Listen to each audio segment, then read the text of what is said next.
thôi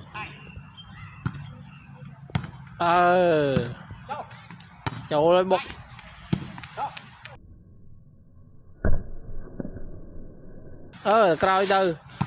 còi tiết à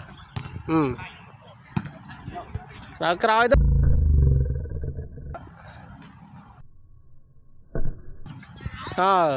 còi lẹ một xì thế à vô bán vô bán mà vô lên tranh bàn ơi bay buôn rồi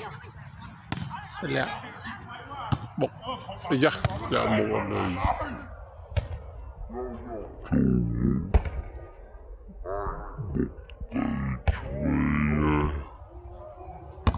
ôi chỉnh bàn sạch bắt đầu sạch chắc rồi